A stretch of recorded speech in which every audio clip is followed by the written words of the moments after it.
Salute, salute, salute. Nocturnal Thoughts, man. What's happening? Bow. So, Deontay Wilder, Tyson Fury. To hug or not to hug? That is the question. The hug that's heard around the world. Deontay Wilder was walking and talking. They was at the fight with Jake Paul and Tommy Fury. Deontay Wilder was walking and talking, doing an interview. A few feet away is the Gypsy King, Tyson Fury, and him and his entourage. Bomb squad, bomb squad. Deontay Wilder cordially walks over, gives him a pound, links up with him, gives him a hug, says blessings, and then walks about his day, walks about his business.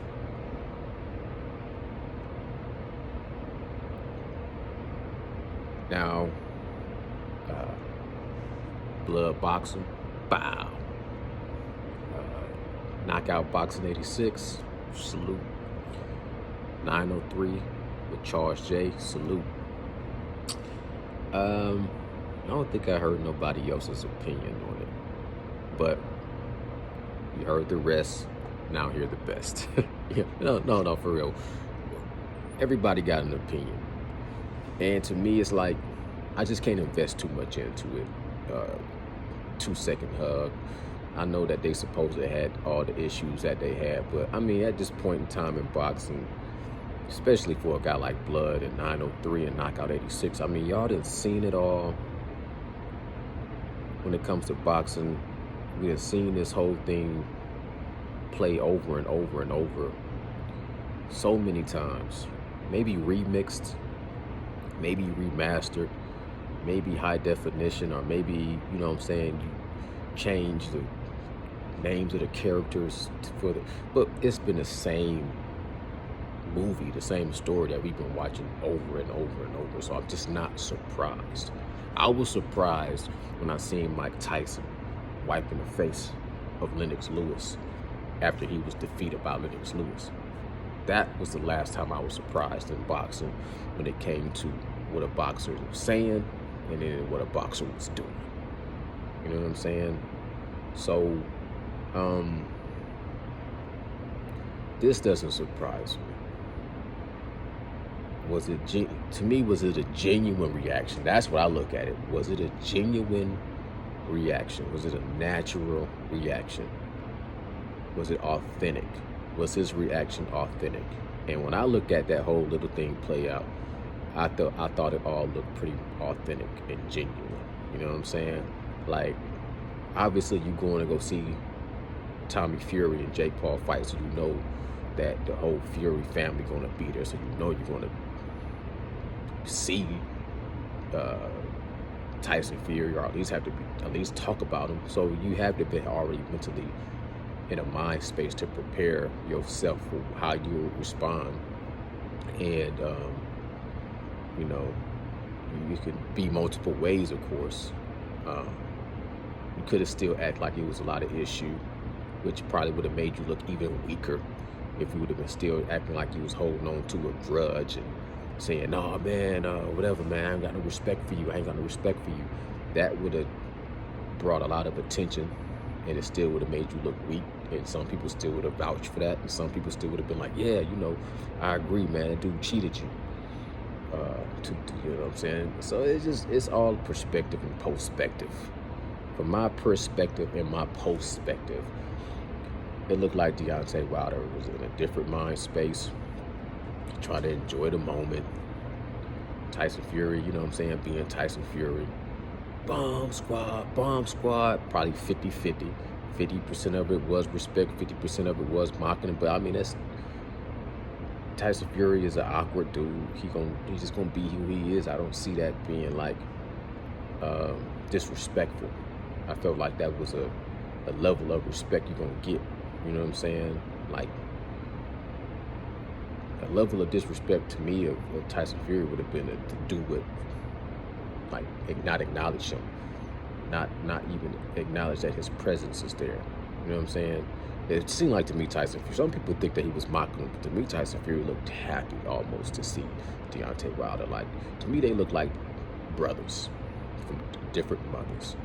They done scuffled and fought and battled and war with each other, and they seen each other in a time where somewhat peace, and they was happy to see each other.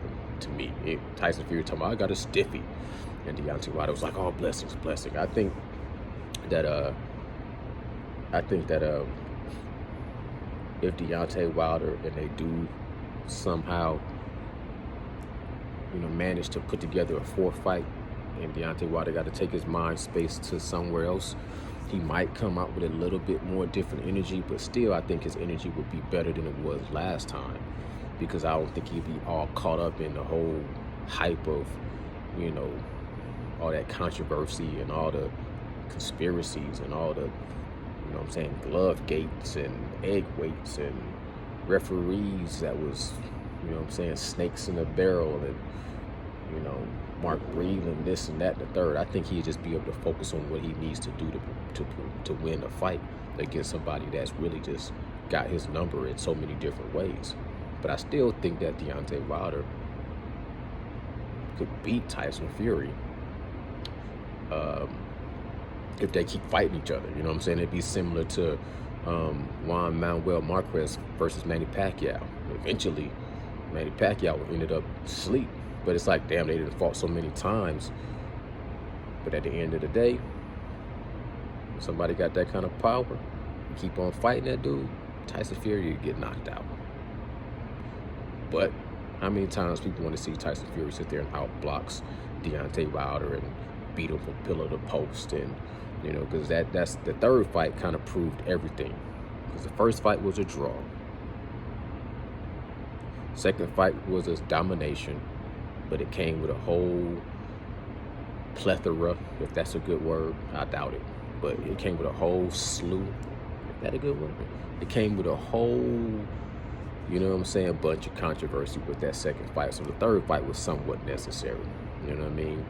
And the third fight kind of proved enough. It proved that Deontay Wilder would go out on his shield. That dude is a warrior to the death. And it proved that Tyson Fury just is a phenom as far as a dude that big, that fast, that awkward, herky-jerky, can come forward, can brawl you, you know what I'm saying, think enough to put you in those headlocks and uppercut you, put all this body weight on you, he can dirty box you, he can, you know what I'm saying, he can just do so many different things, that he's a dangerous heavyweight boxer. And he just proved that, in my opinion, I never really thought that even if he did cheat in that second fight, that third fight, that was a fair and square, and he just came out victorious. So, if they fought again, so be it. I mean, I really don't care at this point in time, and I definitely don't care who the hell Deontay Wilder hugs and who he don't hug and who he hold a grudge against and blah blah blah. I mean, bygones be bygones. Shit, water under the bridge. Que sera, sera. What will be. I wish nothing but the best for both of these dudes. And Deontay Wilder, if he fight his way back to a fight with Tyson Fury and he beats us and knocks him out, I'm gonna salute that shit. But if he fights him again and gets beat down, I'm gonna salute that shit. Shit, as long as these motherfuckers is fighting and not goddamn, you know what I'm saying? I mean, I really don't care at this point in time if Deontay Wilder retired. Could have stayed retired. You know what I'm saying? And Tyson Fury, really, to me, he just need to fight Alexander Usyk. He don't need that. He don't have to fight Anthony Joshua unless Anthony Joshua put in some good work. But to me, Tyson Fury fighting Alexander Usyk, that puts all of that to an end. That shows me who's, you know what I'm saying, the best of the best all around the boxing, period. Because right now, Alexander Usyk still, I think of him in a high regard, coming up in weight and dominating Anthony Joshua the way he did. It's the only argument to say who could be the best. I feel like Tyson Fury beats Anthony Joshua. We know he beats Deontay Wilder. The only question is who will win between Usyk because Usyk is faster. He might be smaller, but he's faster. He's slick southpaw.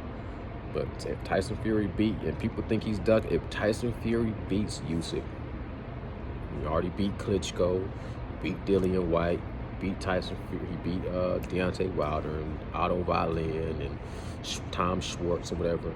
No, it didn't mean he done enough. Then I can say Tyson Fury was just the best of, this time period in boxing from the time he beat Klitschko up until today's date. But I don't know if he's gonna do that. If he don't fight Usyk, I still split it somewhat 50-50. I say I put Usyk above Tyson Fury just because I like the way that Usyk came up in weight. You know what I'm saying? We knew at one point in time he was small enough to fight Sean Porter. So talking about pound for pound, I got to give somebody some credit that came up and dominated and unified a smaller weight class and then went up to heavyweight and captured 3 belts from Anthony Joshua. Because Anthony Joshua, even though he never fought Deontay Wilder, still, he had a lot of qualities to his game. Just, I feel like maybe a few mental deficiencies and maybe a few things that he lacked, and we're going to see if he can change that with Derrick James. But, those are videos for another day. I don't know if Derrick James could change Anthony Joshua into a fighter that could beat Alexander Usyk at this point. And it's interesting to find out, but I don't know. I don't think that's the case right now. I think right now Anthony Joshua would lose against Alexander Usyk tremendously in the 3rd fight, based off the way he had that meltdown after that 2nd fight. So, back on topic, Deontay Wilder, I felt like it was a genuine response. I felt like he showed some class. He could have went the other way with it. He could have still showed like he held some animosity. I think that would have been looked at multiple ways, but in some ways I think it would have made him look still small and insecure and afraid of Tyson Fury. Like, I remember when they did the press conference and he had on his headphones and he didn't speak. Enough said, time for bloodshed off of his head, and he sat there the whole time and didn't speak. I remember so many people would say how weak that made him look, that he wouldn't even speak because he was afraid Tyson Fury to get into his head. So to me, the way Deontay Wilder addressed Tyson Fury is the same way he would generally address most people. So in that way, it kind of made it look like, I don't think of you no less or no better than everybody else. I'm gonna group the same way with some love and peace and this, and that. You know what I'm saying? Because, my mind space, when I see you, I'm not putting up my guards. I'm not, trying to go back into a time machine and talk about, all the negative. I felt like he tried to show maturity, like Blood say. Yeah, maybe it's a sign of maturity. Some people gonna take it as, a little bit of weakness, because he hugged them and dapped them up, and everybody felt like, man, you supposed to still be like, this dude tried to kill you in the ring. You supposed to still have some issue. But, I just can't put too much weight behind that thought process, too much logic behind that, because I don't think that Deontay Wilder ever really thought that Tyson Fury cheated him to the same degree that it got blown out of proportion to. I just think that whole story snowballed and got so big that he had to kind of roll with it. I think he believed in certain little things, like the floppy glove, or the fact that Tyson Fury didn't pop dirty in the past and stuff like that. But I think the story just kind of got bigger than what it needed to get, got blown out of proportion, and he had to kind of roll with it. You got to roll with some punches, man. You had to roll with that. The whole community was going this direction, and I think if he would have came out and tried to stop it, I think he would have got cannibalized and ate up by his own followers. They would have crucified him if he would have tried to, jump out there and say what's what, to a certain extent. And I don't know, I'm not 100% on that because I don't really know what's inside that man's heart and inside that man's head. And based off what he said, I can't be mad at anybody that's going that route that feels like he shouldn't be showing them any love. But at the same time, like I said, we have seen this whole story play out before. And when I was a younger person, I put so much into Mike Tyson, saying he wanted Lennox Lewis's heart. I felt that and I thought that, and I had a mentality like that then, savage, like, yeah, man, yeah, you want that heart. But then we see him wiping off his cheek and saying, oh, I love this guy. It's like, hey, man, okay. Gotta love people, man. Look at how Mike Tyson is today.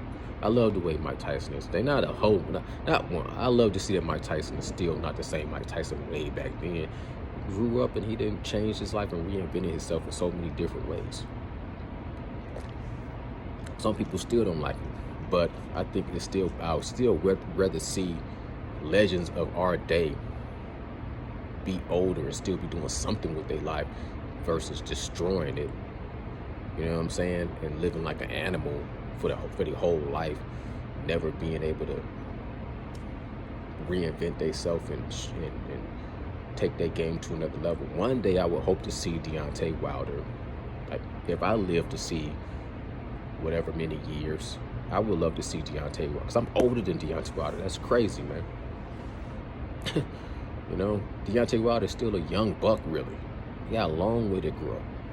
And when he get older, I would want to see him doing things that's motivating people to be better people, not destroying people, not having a mentality of self-destruction and passing that shit down to millions of kids that look up to him, thinking they got to have a stupid-ass personality that's always stuck on self-destruction mode just to prove that they tough. That's what's lame to me, is when you destroy your life just to try to prove that you're tough. Nocturnal Thoughts, man. Bow, bow, bow. I'm going. Salute.